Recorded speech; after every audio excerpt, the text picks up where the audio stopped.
All right, what is up, everybody? This is Stevie Breach coming to you here. It is Monday afternoon. We are driving home from work. I promised you yesterday that I would have a better video about yesterday's game against the Cardinals. And I really don't have anything to say. I really don't know who it is to blame. I don't really want to put it on the fact that, we fumbled the ball on that drive when we had a chance to score the touchdown.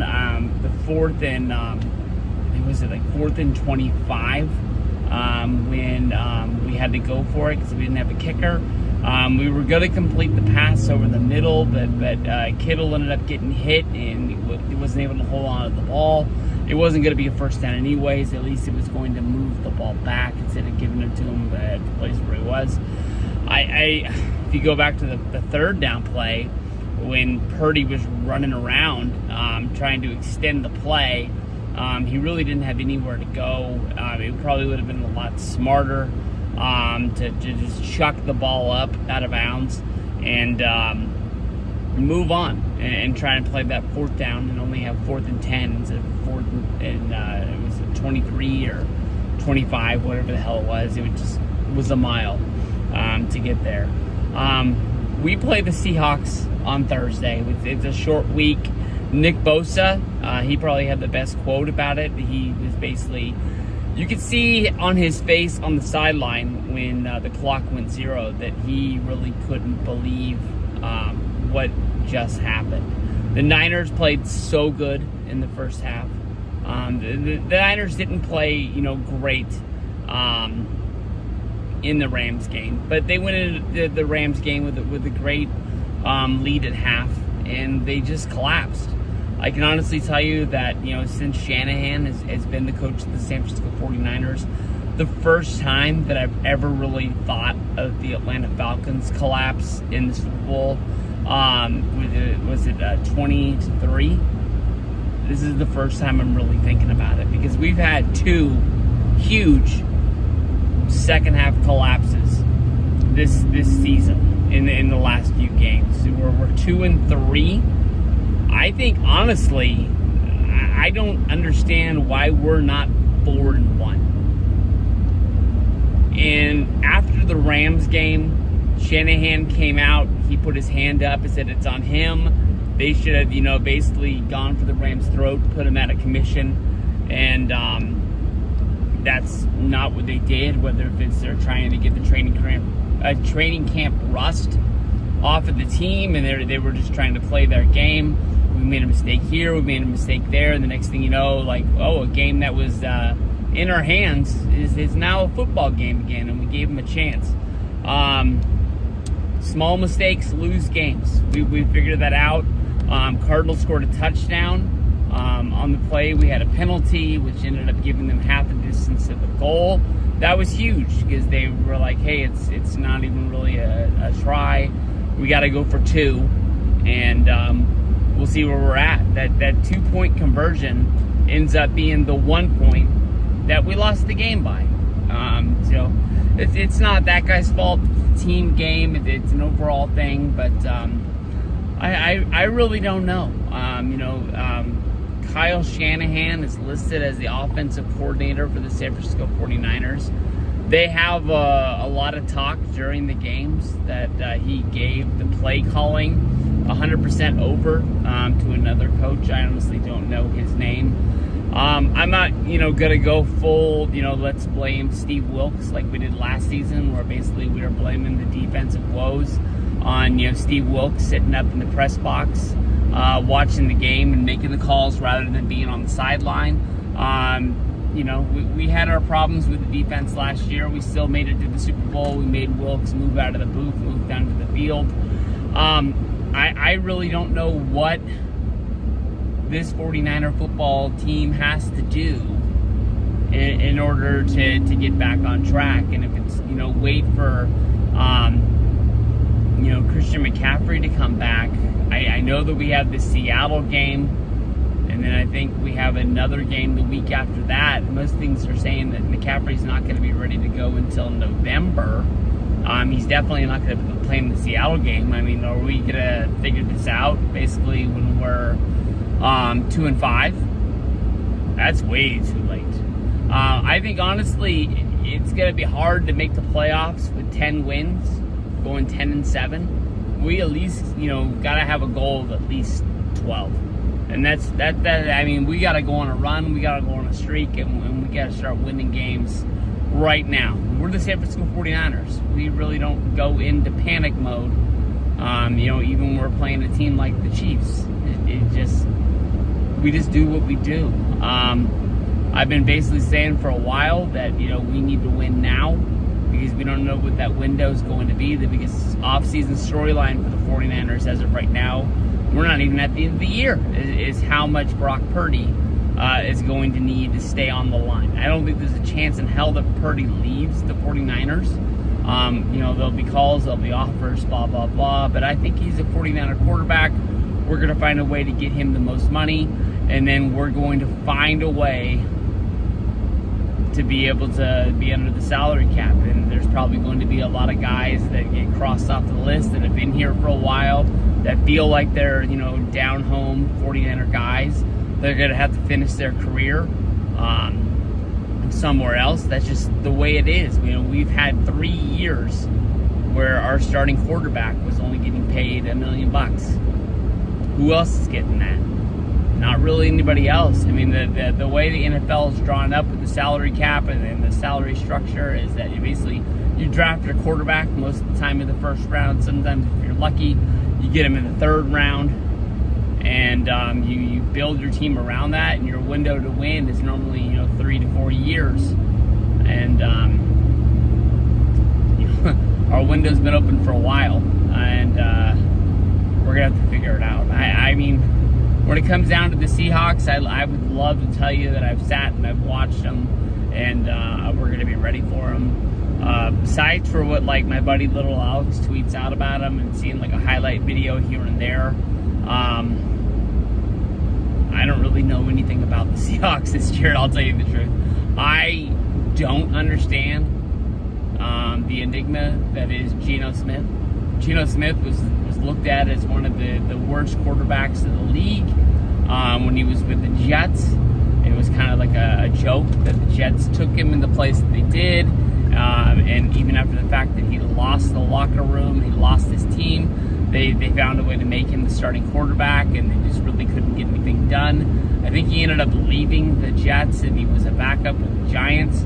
I think when he wound up with the Seahawks, there was no chance in hell that they thought he was going to win the job, and he just went out and he had a good offseason and found his way to be the Seahawks, starting quarterback. And I was like, this is going to be the joke of all jokes. The Seahawks are going to be horrible. I think I picked them to win 5 games last year. I would have lost that bet, I'll tell you that much. I saw the highlight of them returning a fumble for 100+ yards. I don't know how they really tabbled that up, but the Giants, fumbled on the 1 yard line, or pretty much the 1 yard line going into the end zone, and the Seahawks ended up picking the ball up in the end zone, running it all the way back, and that was really the only game break that I saw of the Seahawks during the 49ers game. They were down. They ended up losing that game. I was so down that I didn't really even realize that until when we were all watching Football Night in America, waiting for Carrie Underwood's ballot to kick off the Cowboys and Steelers game. I was like, oh shit, the Seahawks lost. I don't know what that's going to do to this Seahawks team. I don't know if they're going to go into panic mode and basically their vets are going to pick them up, or is there a good chance that the Seahawks team could lose 2 in a row? I really didn't think the Niners veteran core would let them lose 2 in a row. And last year, of course, we went on that skid with those 3 tough games: the Vikings, the Bengals, and the Browns. And we picked ourselves up and we basically said we're not going to let this happen again, and we found our way into the Super Bowl. I don't know what we need to do. Whether Shanahan just needs to be more aggressive. It seems like this team has changed from a run first to a passing attack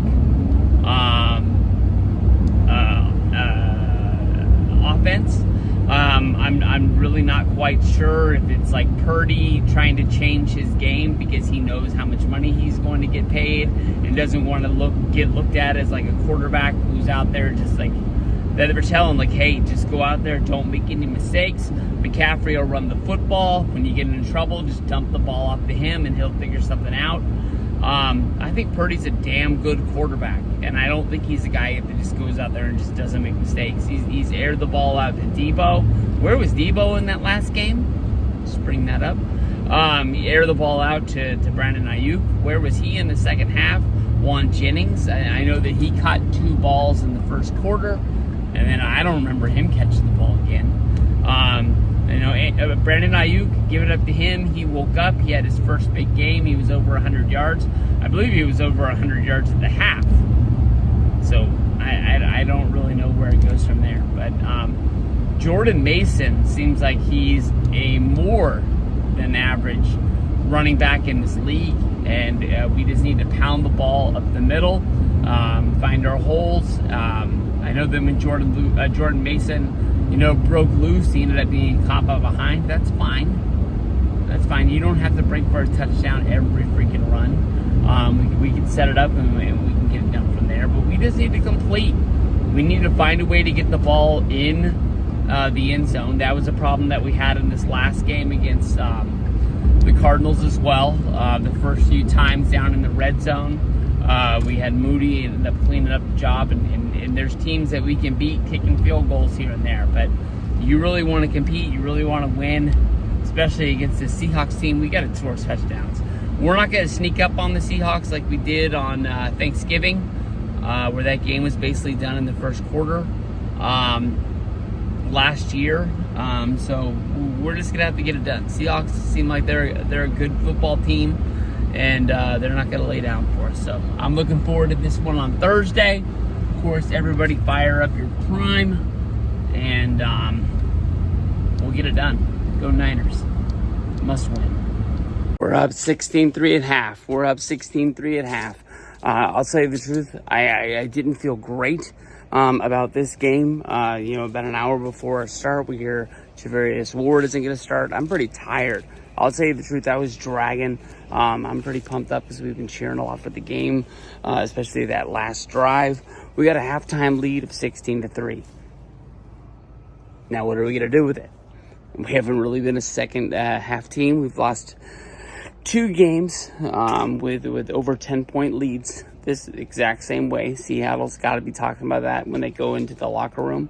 But they got to be kind of bummed. Gino threw the interception to Malik, the rookie, who's been taking time I guess he hasn't been taking time because Hufunga's been hurt. But that was kind of the plan, that he was going to kind of take over Hufunga's spot this year. And Hufunga was going to have to ball out to probably get a contract to go somewhere else. But hasn't really worked up the plan. We've had Matthew Wright, the guy who came in from Pittsburgh. He came from the Steelers, but I guess the story is that he came from Tampa, is where he lives, and he was trying to get out of town for the hurricane, and this just happened to work out. And hopefully, when the game's done, he's got time. He's able to fly home and see what's going on with his house there for you. He's kicked 3 field goals, so he's filled in really, really good for Moody so far. Other than that, Deebo Samuel with a touchdown. Most notable thing would be Jordan Mason going down with an injury to his shoulder. I believe it's left shoulder on a run. He just hit the ground, and he went in about 6 minutes before the half into the locker room, unknown if he's going to be able to return. I called the guy the wrong name. I believe we drafted him in like the 3rd or 4th round from Louisville. I think his name is something close to Guerrero. At least that's what I call him as of right now. It looks like he's going to take over in the backfield. I'm excited to see what he has to offer. But last week, we were making the excuse that we didn't have a kicker. No excuses. Let's run the football. That offensive line that we have should be able to make holes for anybody. I'll fly out to Seattle right now if I can get there by the fourth quarter. I'll start taking some runs up the middle, and I'll see what's going on. Let's run the football. That is Niner football. Run it. And set up the pass. Brock Purdy, I hold my breath every single time he's scrambling around their pocket. I love it when you run forward, but when you run backwards, I really clinch in places I don't want to be clinching in. So let's go out there. We got a lead. It's not a big enough lead. Seattle's going to be getting the ball right after half, hopefully for them. They don't fumble the ball. But let's take care of the football and go from here.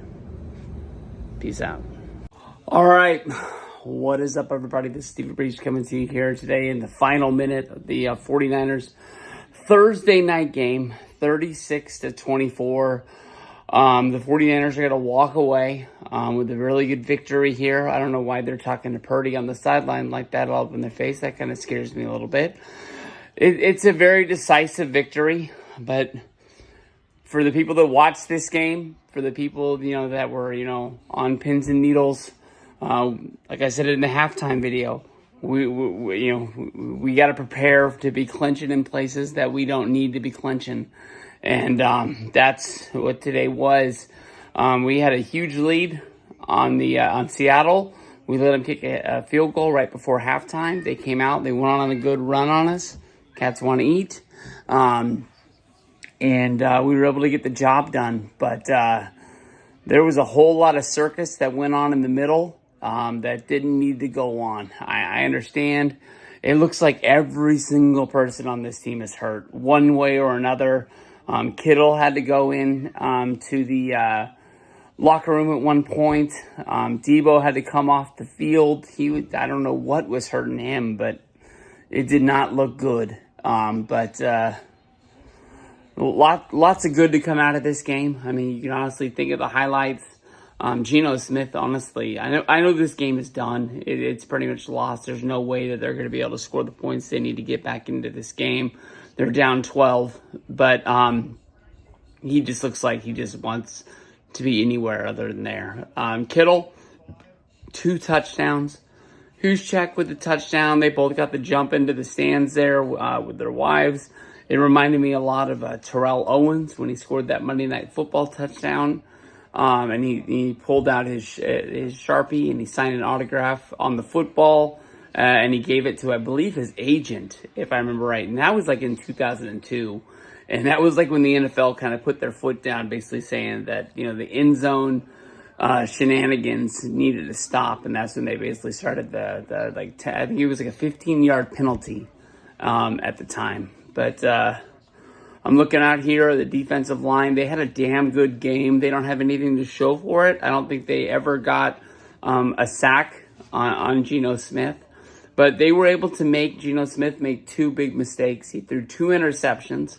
That was the one thing that I was kind of calm about, was the fact that we just needed the Seahawks to go out there and let Geno Smith remember that he's Geno Smith, make some kind of mistake. I wonder what kind of blue goop is all over Kittle and Juszczyk right now.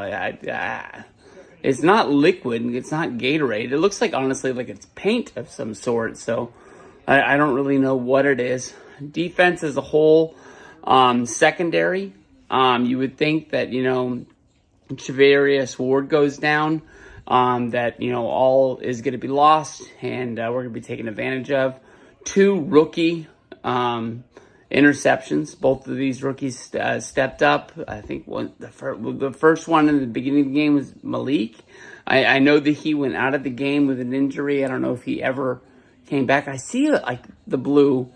I think it's all over Jennings as well. I'm not sure what that is. It honestly looks like a highlighter or a Sharpie marker or something like that. I really wonder what the heck it is. But, we got to worry about the collapse in the second half. We're not able to put teams away, run out the clock, and just sort of take advantage of a lead after halftime. Everybody knows what's next. I don't really need to mention it. We got a 10-day break, I believe, and then on the 20th, October 20th, I think we play the Chiefs. Rematch of the Super Bowl, 2-time Super Bowl. Wright's going into the locker room. Is he hurt? I think they just said he got hurt on a tackle. Wright was damn good. We don't need our backup kicker getting hurt and have to go with another kicker. But his story is pretty damn good that he got to escape the hurricane to come play this game for us. He made, I believe, 3 kicks and 4 extra points. We scored 4 touchdowns today. Damn good game. It always feels good when we beat the Seahawks. But definitely, we get back to 3-3, and we escape week 6. Chiefs are next. We can't play 500 football and expect to get the job done. We got to start winning games. We got to go on a run, and we got to find a way to get this done. I'm very confident in this team. I love this team. I love the attitude from Purdy's leadership that he has. I hate when he runs backwards. When he runs forward, when he runs side to side, he kind of drives me bananas, extending plays. But sooner than later, hopefully, we're going to be seeing McCaffrey back in the jersey, and let's go, man. Let's go. We got to get it done. This is our year, especially with this story right here. Let's start the DVD off with 500 football. Win-loss, win-loss, win-loss. I didn't expect this, but as long as we finish the story, that's all that matters.